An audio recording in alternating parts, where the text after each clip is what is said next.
Hello everyone, it's Shane Kanto, your Wasteland reviewer, and I'm here to review the new weird western, Killing Faith.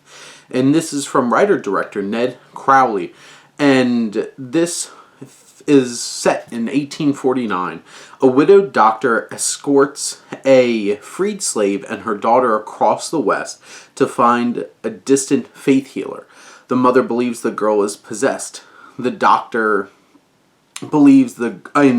suspects disease, but one fact remains: anything the child touches dies.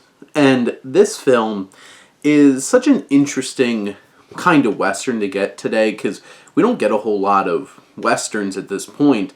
But what Crowley does here is deliver something that's deep, it's thought-provoking, it's compelling, and quite unnerving at times. This isn't your straightforward western. There are supernatural things going on. As a small child, played by Emily Catherine Ford, there's something mysterious about her. She doesn't really talk, and when she does, it's really creepy.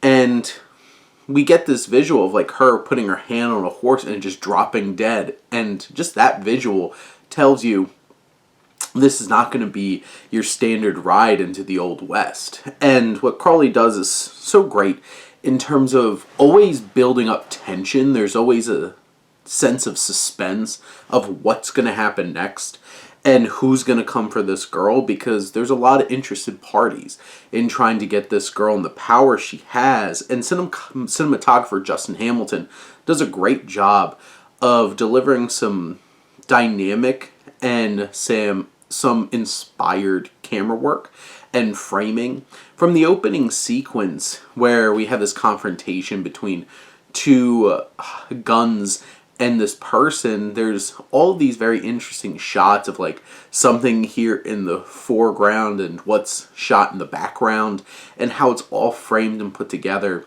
There's so many inspired elements. This looks great. And then you have the composers, Brooke Blair and Will Blair, who deliver a very affecting and fitting score for such a mysterious and strange western. And the whole atmosphere that Crowley creates is great.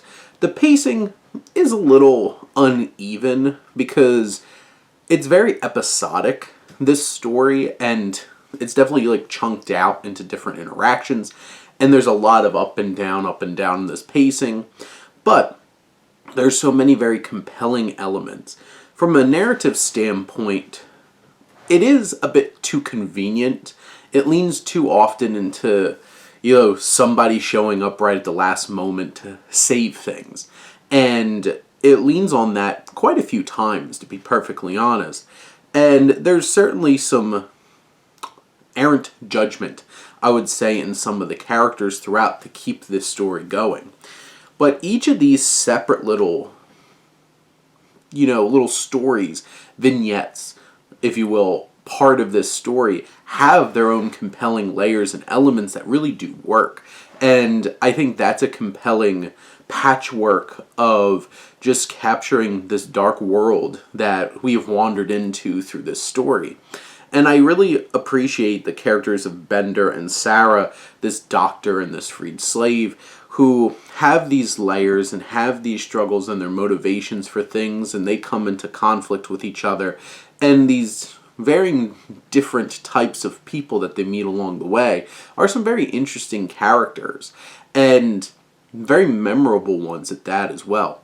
And I think the thematic work of questioning, is this faith?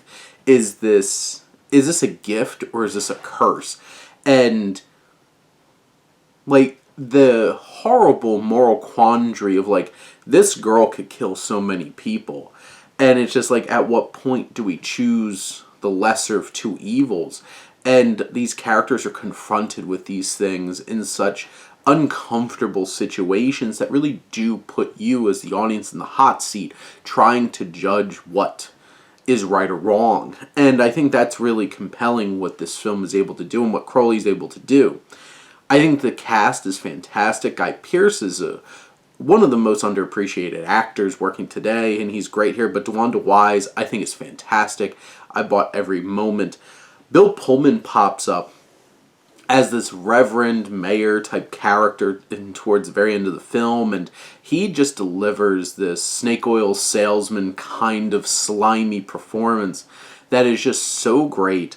And other standouts like Raul Trieo, who plays this native, this indigenous character who pops in, and Jamie Newman, who's one of the gunmen, or Joanne Cassidy, who's this mysterious woman with her little crew, her children.